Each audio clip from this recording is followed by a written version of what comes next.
अस्सलाम वालेकुम नाज़रीन, मैं हूं रिजवान जाफर। सवाल है पाकिस्तान का, इसीलिए आज हम हैं उकाड़ा में, पंजाब का ये खूबसूरत शहर जो कि बहुत जरखेज है सियासत के मैदान में भी, और कहा जाता है बहुत सारे वजीर जो हैं वो यहाँ से सामने आए हैं। जैसे कि ज़राअत के अंदर जरखेज है, उसी तरह सियासत के अंदर भी जरखेज है। तो यहाँ के लोग जो हैं वो सियासी तौर पर भी बहुत जबरदस्त हैं। तो उनके पास सवाल लेकर आए हैं कि सवाल है पाकिस्तान का, इस वक्त जो हुकूमत है, चाहे वो पंजाब की हुकूमत हो या वफाकी हुकूमत हो, उसकी प्रोग्रेस कैसी है। PDM जो कि इस वक्त सड़कों के ऊपर है, जलसे कर रही है, उस पर इनके क्या ख्यालात हैं हम जानेंगे। यहाँ पर तकरीबन तमाम ही सियासी जमातें हमारे साथ मौजूद हैं। तारुफ कराऊंगा जो गेस्ट पैनल है हमारे साथ। सबसे पहले मौजूद है जनाब मियां मोहम्मद मुनीर साहब, आप ज़िली सदर हैं नून लीग उकाड़ा के, साबिक MPA भी हैं, पार्लियामेंट्री सेक्रेटरी भी रहे हैं एक्साइज एंड टैक्सेशन के। आपको वेलकम कहते हैं जनाब वाला। मियां खुर्रम जहांगीर भट्टो साहब हमारे साथ मौजूद हैं, आप रहनुमा हैं पाकिस्तान तहरीक इंसाफ के, आपको भी खुशामदीद कहते हैं, साबिक MNA रहे, आपको वेलकम कहते हैं जनाब। चौधरी सज्जादुल हसन साहब हमारे साथ मौजूद हैं, आप ज़िली सदर हैं पाकिस्तान पीपल्स पार्टी के, साबिक MNA भी रहे हैं, आपको खुशामदीद कहते हैं। हमारे साथ मौजूद हैं जनाब सैयद एहसानुल हक गिलानी साहब, आप मरकजी मजलिस अमूमी JUIF के रहनुमा हैं, आपको खुशामदीद कहते हैं जनाब वाला। इसके अलावा हमारे साथ जमात इस्लामी के रहनुमा डॉक्टर लियाकत अली कौसर साहब भी मौजूद हैं, इनसे भी इन प्रोग्राम के दरमियान बात करेंगे। लेकिन आगाज करते हैं मियां मोहम्मद मुनीर साहब आपसे। फरमाएं, इस वक्त जो PDM सड़कों पर निकली हुई है, जलसे हो रहे हैं, आप बात तो जमहूरियत की कर रहे हैं कि जनाब, लेकिन आप जमहूरियत ही को गिराना चाह रहे हैं। एक तसलसल जो 5 साल का बहुत जरूरी होता है कि किसी भी सियासी जमात को मौका दिया जाए कि वो अपने 5 साल मुकम्मल करे, ताकि उसको कहने के लिए ना हो कि जनाब अगर मेरे 5 साल मुकम्मल करने दिए जाते, नहीं करने दिए जाते तो मैं दूध की नहरें निकाल देता। तो अभी अगर इन्हें मौका दिया जाएगा, पूरा टाइम दिया जाएगा, तो ही हम इन द एंड जो है जायजा ले सकते हैं कि इनकी परफॉर्मेंस क्या है। तो आप इन्हें सियासी शहीद या सियासी मजलूम बनाना चाह रहे हैं, क्या वजह है जनाबे वाला? बिल्कुल, ये पाकिस्तान मुस्लिम लीग नून की शुरू से ये कोशिश थी कि ये अपना टाइम पूरा करें जी, लेकिन बदकिस्मती के साथ जो मुल्क के हालात हुए, महंगाई किसी इतनी मतलब ज़्यादा हाई रेट हुआ कि जिसमें लोगों की चीखें निकल गई हैं। और उसके बाद जमहूरियत को गिराने की बात नहीं है, आइन की बालादस्ती की बात है। और हमारी पार्टी ये चाहती है कि आइन में जिन जिन इदारों का जो जो रोल है वो अपना रोल अदा करें, और उसके लिए हमने सबसे पहले आवाज़ उठाई है। जमहूरियत को गिराने की बात इस तरह नहीं, हम नए इलेक्शन की बात करते हैं तो वो भी डेमोक्रेसी के हिस्सा, और मिड टर्म इलेक्शन होते रहते हैं।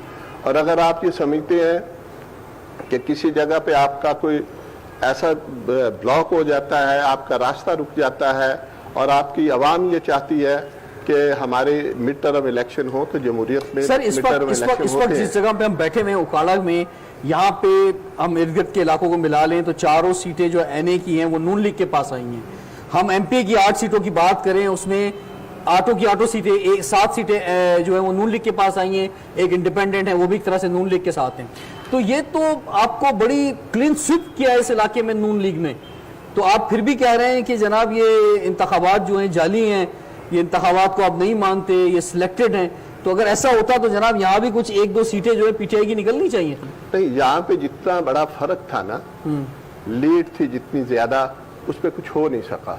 लेकिन उससे पहले हर तरह से कोशिश की गई थी मैनेज करने की कि जो MNAs के कैंडिडेट हैं, MPS के कैंडिडेट हैं, वो PTI में चले जाएं, लेकिन वो लोग नहीं गए, वो अपने पांव पर खड़े रहे, उन्होंने अपना स्टैंड लिया। और उसके बाद माजी में जब पाकिस्तान मुस्लिम लीग नून की हुकूमत थी, हम लोगों ने अवाम की खिदमत की, हमने लोगों के काम किए, डेवलपमेंट के काम किए, और उसकी बुनियाद पर पाकिस्तान मुस्लिम लीग नून ने जिला उकाड़ा में स्वीप किया। जनाब खुर्रम साहब आपकी तरफ, ये जो इस वक्त महंगाई का हाल है, लोग बहुत ज्यादा तंग हैं, आपने बात की थी जनाब रोजगार देने की कि 1 करोड़ नौकरियां देंगे, करोड़ों लोग जो है बेरोजगार हो गए, 50 लाख जो है घर बना के देंगे। अभी मुझे पता चला उकाड़ा में लोगों ने बताया कि यहाँ पे तो लोगों के घर भी मसमार कर दिए गए, लोगों के घर भी छिन गए। तो ये जो पीडीएम सड़कों पे निकली है और उसे जो रिस्पांस मिला है, जहां इनके सपोर्टर हैं वहां वो बहुत बड़ा तबका वो है कि जो इस वक्त तंग है, इस वक्त बुरा हाल है जिनका। तो क्या वजह है कि एक नई उम्मीद पीटीआई की जानिब से आई थी? इमरान खान साहब को ऐसे लोगों ने भी वोट दिया था जिन्होंने जिंदगी में शायद कभी वोट नहीं दिया होगा, लेकिन वो उनकी उम्मीद टूट गई है। खुर्रम साहब, सियासी नजरियात के जाहिर है सियासी जमातों के साथ भी होते हैं, और बाज़ आपके नजरियात ऐसे भी होते हैं कि जो आपकी जाती राय भी हो सकती है। अगर आप माजी में जाके देखें तो सबसे पहली जो चीज़ है, अगर हम बात करते हैं कि इलेक्शन हमारे मुल्क में कितने शफाफ रहे हैं या शफाफ हुए हैं, तो उसके लिए थोड़ा सा सारे हमारे मौजूद सामीन यहाँ पे बैठे हैं, पूरा पाकिस्तान देख रहा है कि ये तो एक सिस्टम आपका 70 से आगे अगर आप देखते चले जाएं, जब से आपकी जमहूरियत रही है, बीच में डिक्टेटर्स भी आए हैं, मुख्तलिफ अदवार आए, इलेक्शंस हुए हैं, उसमें 1985 से ऑनवर्ड्स पंजाब की जो सियासत है उसमें सिवाय एक दौर मियां मंजूर अहमद भट्टू का with the support of Pakistan People's Party जब वो वजीर आला बने थे, और एक टेन्योर चौधरी परवेज लाई का जो मुशर्रफ साहब की हुकूमत थी, 1985 से वो टाइम अगर आप बीच में से माइनस कर दें तो पीछे तकरीबन आप समझिए कि तकरीबन 20-22 साल का अरसा गुजरा है, और उसमें 4-5 इलेक्शंस हुए हैं हमारी मुल्क की तारीख में। तो क्या हमें फिर ये समझ लेना चाहिए कि जो पिछले सारे के सारे इलेक्शंस थे वो तो शफाफ थे, और ये जो इलेक्शन हुआ है इसमें कोई बेईमानी हुई है? मेरा अपना जाती ख्याल ये है कि जिस इलेक्शन का रिजल्ट हमारी पसंद का आ जाता है वो तो शफाफ हम उसको कर देते हैं, और जो रिजल्ट हमारी पसंद का जिसमें हम नहीं जीत सकते या हमारी मेजॉरिटी नहीं आती तो उसको हम कहते हैं कि जी ये तो रिगिंग हो गई है। लेकिन हम इसकी बात करें, अगर इस इलेक्शन की बात करें तो आप समझते हैं कि ये जो इलेक्शन हुए 2018 के आपकी नजर में ये शफाफ इलेक्शन थे, और ये जो पीडीएम जो चिल्ला रही है ये ऐसी बेकार में चिल्ला रही है, इसमें ऐसी कोई बात नहीं है? देखिए, ये पीडीएम की जो जमातें हैं, उनमें जो अफराद हैं, उसमें जो लोग हैं, देखें वो हमारे पाकिस्तानी हैं, हमारा उनसे नजरियाती इख्तलाफ तो हो सकता है, उसमें जो वो मुतालबा करें आप उनके मुतालबात पे थोड़ा सा गौर फरमाइए, और पाकिस्तानी कौम इस चीज का फैसला करे कि उसमें क्या क्या चीजें हैं। उनका जो इस वक्त मेन जो नुक्ता है वो कह रहे हैं कि हमारी मुल्की सियासत में वो कहते हैं कि जी वोट को इज्जत दो, वो कहते हैं कि जी इदारों का किरदार आपकी इंतखाबी सियासत में नहीं होना चाहिए। देखिए, ये एक ऐसी चीज है कि जिससे किसी का कोई इनकार हो नहीं सकता। ठीक है, बिल्कुल इस बारे में कहीं भी नारे लग जाए वोट को हमारा आपको कोई मसला नहीं। हमारा देखिए, हमारा इसमें बड़ा क्लियर मौकफ है कि बतौर सियासतदान और बतौर एक इंतखाबी सियासत और अवाम में से होने, देखिए किसी का कोई रोल इसमें होना नहीं चाहिए। ठीक है, जो महंगाई के हवाले से मैंने कहा, जो हुकूमती परफॉर्मेंस की बात की कि जो लोग निकल रहे हैं पीडीएम के साथ, वो जहां पीडीएम की सपोर्ट में निकल रहे हैं वहां इस हुकूमत के खिलाफ निकल रहे हैं कि अगर आज इसकी परफॉर्मेंस बहुत अच्छी होती, कोई बेहतर परफॉर्मेंस होती, जैसे कि लोग ख्वाब देख रहे थे, जैसे कि इमरान खान साहब लोगों को बता रहे थे, तो शायद जो है बेहतर मामला होते हैं हुकूमत के साथ। देखिए, बात यह है कि एक तरफ पाकिस्तान की जमहूरी सियासी जमातें हैं जिनको इसी पाकिस्तानी अवाम ने ट्राई किया है। हम लोग भी उन सियासी जमातों में रहे हैं, कोई ये सियासी जमातें कोई एलियंस तो नहीं है, लेकिन एक उनके फैसले ऐसे होते हैं कि आपको फैसले, तो बात यह है कि 25-30 साल इन जमातों को लोगों ने आजमाया है, उनको देखा है। अब एक जमात है जिसने स्ट्रगल की है, 20 साल की है, 18 साल की है, इमरान खान साहब स्ट्रगल करके एक जमात बनी है, बन के फिर उनका इलेक्शन हुआ है, उसमें वो मेजॉरिटी लेके आए हैं। ठीक है। अब उस जमात को कम से कम अब 2 साल का टाइम हुआ है। अब उस 2 साल के टाइम में आप देखें कि गवर्नमेंट ने इक़दामात क्या कुछ किए हैं, इस पे जरा आ जाते हैं। पिछली आपकी जो हुकूमत थी मुस्लिम लीग नून की, मैं चैलेंज के साथ ये बात करता हूं कि यूटिलिटी स्टोर्स कॉरपोरेशन जो है ये बना था जुल्फकार अली भुट्टो साहब के दौर में, और पिछली नून लीग की गवर्नमेंट में टोटली इसको बुरी तरह से इसको रिजेक्ट किया गया, इसकी फंडिंग रोक ली गई, इसमें जो सब्सिडाइज प्रोजेक्ट्स मिलते थे वो बंद कर दिए गए, और यहां तक हालात आ गए कि जो उन्होंने कहा कि जी इसको क्लोज कर दें। नहीं सर, लेकिन उसके बावजूद वो तो रेट दे रहे हैं ना कि उनके दौर में चीनी क्या किलो थी, चावल क्या किलो था, आटा क्या किलो था, घी क्या किलो था। अब मेरी तो सारी चीजों के रेट्स दे रहे हैं कि वो यूटिलिटी बनता या खुला था, इससे फर्क नहीं पड़ता। आवाम को ये सारी चीजें कितने पैसों में मिल रही थी, ये सवाल है। देखिए, मैं वही गुजारिश कर रहा हूं कि यूटिलिटी स्टोर्स कॉरपोरेशन 6000 स्टोर है आपके मुल्क में, और हर स्टोर पे तकरीबन 15 से 20% की सब्सिडी है हर एक चीज पे। आप बाहर की चीनी का रेट मालूम कर लें, यूएससी का कर लें। अच्छा, जहां तक बात आ जाती है कि जी चीनी की, जहां तक बात आ जाती है जी आटे की, आप सबका सारे टेन्योर्स उठा के देख लें, जब भी किसी पे करप्शन का इल्जाम लगा है तो क्या किसी अपनी हुकूमत ने भी अपने खिलाफ कभी कमीशन बनाया है? यहाँ पे हमारे साथ और भी सियासी जमातों के रहनुमा मौजूद हैं, इनसे भी हम जानेंगे किस तरह से हुकूमत की कारकर्दगी को देख रहे हैं, उकाड़ा के बुनियादी मसाइल क्या हैं, इस तरफ भी हम बढ़ेंगे। लेकिन ब्रेक के बाद सवाल है पाकिस्तान का।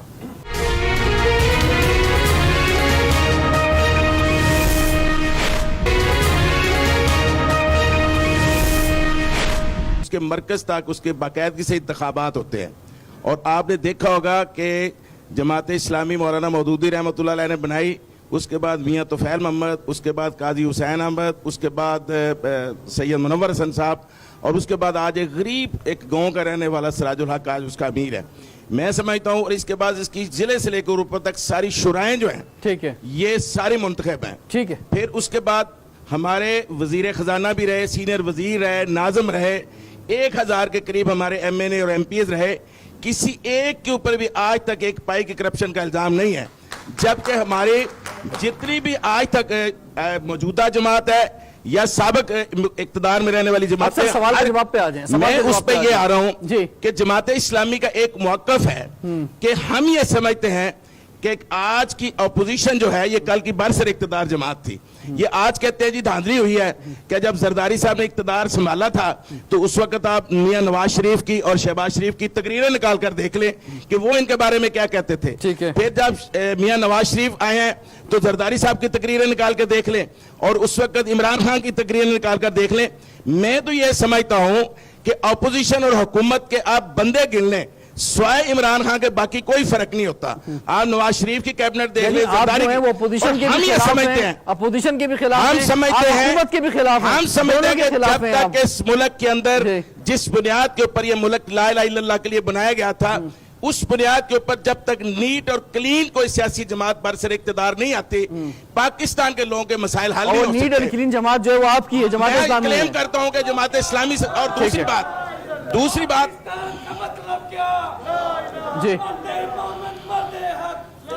दूसरी बात मैं ये कहता हूं कि जब मियां नवाज शरीफ ने जब जरदारी साहब ने इक्तदार संभाला तो 2-3 साल तक यही राह गलाते रहे कि जी मुशर्रफ की हुकूमत बड़ी बुरी थी, इसलिए हमें बड़ी मुश्किल हुकूमत मिली है।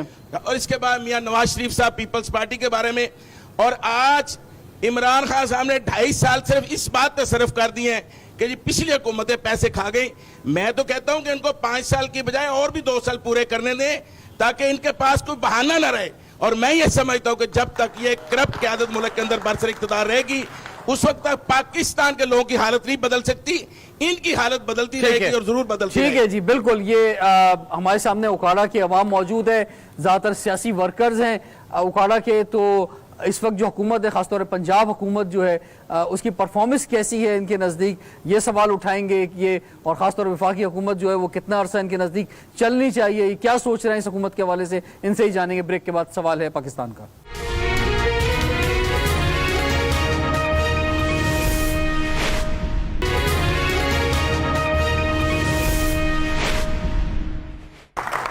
Welcome back. सवाल है पाकिस्तान का, इसीलिए आज हम हैं उकाड़ा में। तो हम आपकी तरफ बढ़ना चाहेंगे जनाब शहबाज शाहीन साहब, सीनियर जर्नलिस्ट हैं आप भी और सदर हैं उकाड़ा प्रेस क्लब के। आप क्या समझते हैं कि उकाड़ा की आवाम जो है खास तौर पे वो क्या सोच रही है इस वक्त सूबाई हुकूमत के हवाले से, वफाकी हुकूमत के हवाले से?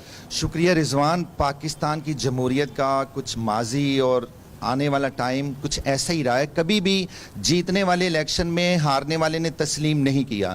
तो पिछली जो हुकूमत PMLN की बनी थी तो उस वक्त भी आसिफ जरदारी साहब पीपल्स पार्टी ने उन्होंने कहा था ये आरओज के इलेक्शन है, उन्होंने भी धांधली का ये इल्जाम लगाया था। तो ये तो तसलसल जब से जमहूरियत पाकिस्तान में तो ऐसे ही है। तो अब जो मियां नवाज शरीफ साहब को नाअहल करार दिया गया और उनकी हुकूमत तो पूरे 5 साल निकाले हैं, लेकिन उनका बयानिया क्यों चेंज हो जाता है कि जब हुकूमत में होते हैं तो उस वक्त उनका बयान कुछ और होता है, जब वो अपोजिशन में आते हैं तो उनका बयानिया कुछ और होता है। तो जब वो पाकिस्तान में थे, पहली बार बना ये इनकलाबी, इस हद तक इनकलाबी तो पहली बार बने। जब पाकिस्तान में बने, क्या बने, जब पाकिस्तान में मेरा PMLN से क्वेश्चन है कि जब पाकिस्तान में थे तो वो बयानिया वोट को इज्जत दो का नारा जरूर लगाते थे। अब जो उन्होंने तकरीरें लंदन में बैठ के कर रहे हैं और नेल्सन मंडेला की बात कर रहे हैं, वोट को इज्जत दो, रूल ऑफ लॉ की बात करते हैं, जमहूरियत की बात करते हैं, इस पे तो किसी को शक नहीं है। क्या वो नेल्सन मंडेला बने पाकिस्तान में आए और वहां यहां पाकिस्तानी हॉस्पिटल में इलाज कराएं और पाकिस्तान में आके जेलें काटे? यहां पे नेल्सन मंडेला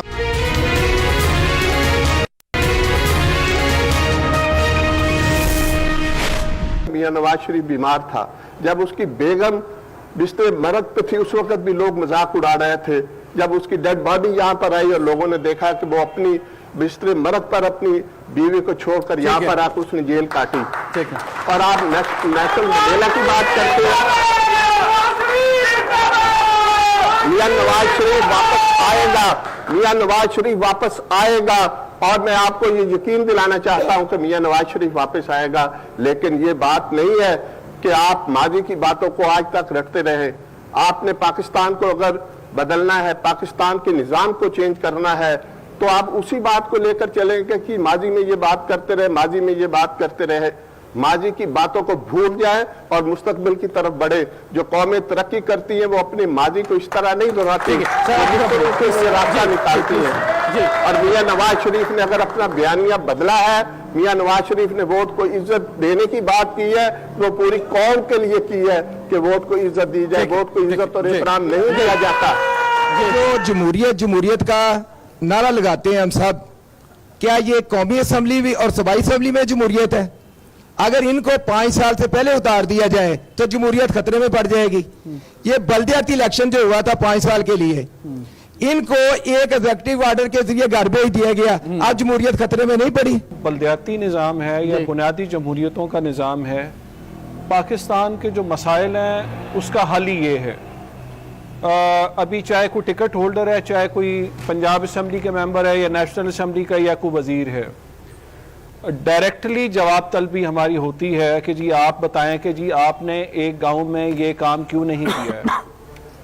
जबकि आप मगरबी मुमालिक देख लें या बड़ी आप जमहूरियतें देख लें, उसमें जितना भी निज़ाम है या फंडिंग है वो डायरेक्टली निचले लेवल पे होती है। तो हमारा ये और सर बहुत बड़े हिमायती रहे खुद इमरान खान साहब, और इस पर बड़ी तकरीरें उनकी माजी में रही हैं बल्दियाती इंतखाबात पे। लेकिन अब सवाल ये पैदा हो रहा है कि इतना तवील अरसा गुजर चुका है KPK में भी और खासतौर पर पंजाब में भी, तो यहाँ पे बल्दियाती इंतखाबात हो जाने चाहिए। हमारे मुल्क का अलमिया ये है कि हम इसमें कामयाब नहीं हो सके, चाहे कोई भी एक निज़ाम लेके आया है उसको हमने लपेट दिया है। अभी मौजूदा हुकूमत ने जो फैसला किया है वो मैं समझता हूँ कि एक अच्छा फैसला है कि जी लोकल सतह पे, गांव की सतह पे, विलेज लेवल पे, मोहल्ला कौंसिल लेवल पे उन्होंने कहा है कि जी आपका वोट आपका इख्तियार है। डायरेक्टली फंडिंग आएगी, ना किसी MPA को बीच में, ना कोई MNA, ना किसी किस्म का कोई गवर्नमेंट। जो सूबाई हुकूमत का पैसा है वो डायरेक्टली आएगा। लेकिन इसमें एक जो चीज है जिसमें एक लकूना है, जिसको मैं समझता हूं जाती तौर पे नहीं होना चाहिए था, वो ये था कि आपकी ज़िलाई हुकूमत का जो निज़ाम है वो मौजूद रहना चाहिए था। तहसील का बनाया है, विलेज का बनाया है, ज़िले का भी रहना चाहिए था। ये मैं समझता हूं कि ये ब्यूरोक्रेसी ने एक तरीके से अपने आप को ज़िले लेवल पे सेफ करने के लिए और अपने आप की जान छुड़ाने के लिए ये मैं समझता हूं कि इस पे हमारी कहीं भी तजवीज आती है, बात करनी पड़ी, वो हम करते रहेंगे इस पर कि डायलॉग होना चाहिए कि होना चाहिए। डिस्ट्रिक्ट चेयरमैन को खत्म किया गया है और तहसील लेवल पर है और उसके बाद डायरेक्ट मेयर है, तो इसमें जो बेहतर निजाम है वो कैसे बन सकता है? जी आगे बढ़ते हैं। जी मियां साहब कह रहे हैं कि जी हमने डिलीवर किया है, इनकी परफॉर्मेंस क्या है। मेरा क्वेश्चन ये है कि अगर इन्होंने डिलीवर किया है, इन्होंने सब कुछ किया है, तो एक बनी ट्रेल देने से क्या फर्क पड़ता था आज पाकिस्तान के ये हालात ना होते। और सजाद साहब कह रहे हैं कि हम आइन की बात कर रहे हैं, आइन को बचाने के लिए पीपल्स पार्टी निकली है। जिस वक्त सेनेट के इलेक्शन में बगैर किसी जमात के एक बंदे को चेयरमैन बना दिया गया था, उस वक्त इनको आइन याद नहीं आया था, उस वक्त इनको कौन याद आया था? और मेरे भाई शाह साहब फरमा रहे हैं कि मौलाना फजलुर रहमान साहब सवाल है पाकिस्तान के लिए निकले हैं, तो जब आजादी मार्च से वापस उठ के आए थे उस वक्त सवाल खत्म हो गया था पाकिस्तान का। और खुरम साहब यहाँ पे पीटीआई को रिप्रेजेंट कर रहे हैं, ये कह रहे हैं कि हमने एहतसाब किया इवन अपने बड़े करीबी बंदे का, हमने ये जो महंगाई है ये मसनूई है और माफियाज के खिलाफ हम कर रहे हैं। ये कब माफियाज के खिलाफ एक्शन लेंगे, कब नया पाकिस्तान बनेगा, जब गरीब आदमी कब्रों में चला जाएगा? सर मेरा सवाल आपसे ये है कि अगर आप देखें 2013 का अब अगर आप उठाएं तो आपकी एक्सपोर्ट्स थी जो 25 मिलियन डॉलर थी, 18 में आपकी 23 मिलियन डॉलर थी, अब आपकी 20 में है 22 मिलियन डॉलर, और आपके जो है आपके ऊपर लोन है वो 112 बिलियन पे आ गया है। सर जो 300 अरब डॉलर की रोजाना करप्शन होती थी वो किधर जा रही है? अब आपने आया कि रोकी है, अगर नहीं रोकी तो क्यों नहीं रोकी? मैं ये समझता हूं कि पाकिस्तान ने इस जमहूरियत के नतीजे में पाकिस्तान की आवाम को सिवाय करप्शन के, सिवाय करप्ट सियासतदानों के, सिवाय महंगाई के, सिवाय बदअमनी के तो फिर क्या कुछ करें? नहीं दिया। हल क्या है? अगर नहीं दिया तो किसको लेकर आए? फिर सियासतदानों ने मुल्क चलाना है ना। हाँ, इसका हल ये है, हाँ। देखें एक सिस्टम जो आपको 70 साल में कुछ नहीं दे सका, उसका मुतबादल ये है कि आप पार्लियामेंट में ये बहस करें कि इस सिस्टम से नहीं मिला, इसके अंदर सदारती निज़ाम लाया जाए, इस मुल्क के निज़ाम को ला इलाहा इल्लल्लाह मोहम्मद रसूलुल्लाह के निज़ाम से तब्दील किया जाए, और इस मुल्क के अंदर जब तक ला इलाहा इल्लल्लाह मोहम्मद रसूलुल्लाह का निज़ाम नहीं आएगा, इस मुल्क के अंदर महंगाई, बदअमनी, बेरोजगारी, करप्शन खत्म नहीं होगी। ला इलाहा इल्लल्लाह मोहम्मद रसूलुल्लाह का ही निज़ाम है, ये हमारा जो आइन है ये इसमें वाज़ेह तौर पे बात कहता है और कोई दूसरी बात नहीं कहता। देखिए, जो तो महंगाई की बात है, चीज़ें बेहतर होने वाली हैं, उसमें कोई शक नहीं है। और मेरा अपना उसमें ख्याल ये है कि जब मैं बात करता हूँ शुगर माफियाज की या इंडस्ट्री माफिया की, जब हम बात करते हैं तो सियासी जमातों में अपने अपने नेटवर्क्स होते हैं और वो अपनी होल्डिंग्स करके तो उस चीज़ को गवर्नमेंट को कई, जैसे मेरा अपना पर्सनल मेरा व्यू है कि इस हुकूमत को थोड़ा सा ना चलने देने में जो सबसे इंपॉर्टेंट रोल है वो आपकी ब्यूरोक्रेसी का है।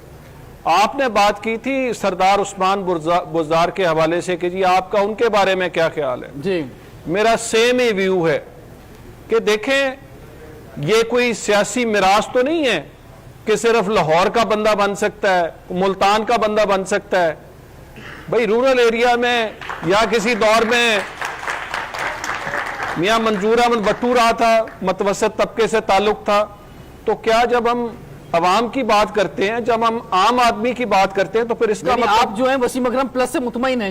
इसका मतलब तो ये है कि मुतमईन है आप? इसका मतलब तो ये है कि आम आदमी जो है वो उसको इख्तदार की कुर्सी पे आने का कोई इख्तियार नहीं है। आए इख्तदार में, लेकिन वो परफॉर्मेंस दिखाए। बात ये है, बात परफॉर्मेंस की मैं बात कर रहा हूं। मैं ये कह रहा हूं कि देखिए, सरदार उस्मान बुज़दार साहब जो हैं वो अभी नए हैं इस फील्ड में, उनको थोड़ा लर्निंग हो रही है, कुछ पूरे किए जाए, यानी कर लेंगे, ट्रेनिंग मुकम्मल, कोई ऐसा मसला नहीं है, वो पूरा हो जाएगा। दूसरी जो इसमें आपने यहाँ काफी सारे क्वेश्चंस किए हैं गवर्नमेंट के हवाले से या उसकी परफॉर्मेंस के हवाले से, या खान साहब, देखिए बात यह है कि इस चीज को समझना जरूरी है आवाम के लिए। एक आदमी वो है जिस पे इल्जाम लगता है वो 30 साल हुकूमत में रहा हुआ है, एक आदमी वो है जो कभी बीडी मेंबर भी नहीं रहा हुआ।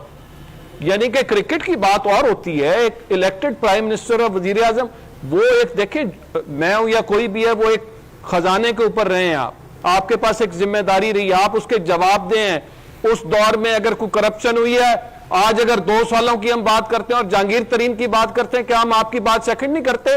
तो 30 साल जो इस हुकूमत में रहे हैं, अगर उन पे किसी किस्म का कोई करप्शन का इल्जाम लगता है, उन पे कोई केस बनता है, उनसे मनी ट्रेल मांगी जाती है, शहबाज शरीफ साहब से कहा जाता है कि भाई ये सारे आपके अकाउंटों की डिटेल है, ये आपके मुलाजमों की डिटेल है, ये पैसा आपके मुलाजमों के अकाउंटों में इतने करोड़ों रुपए आपने जो भिजवाए तो वो कैसे गए हैं, तो उसका जवाब देना तो बनता है।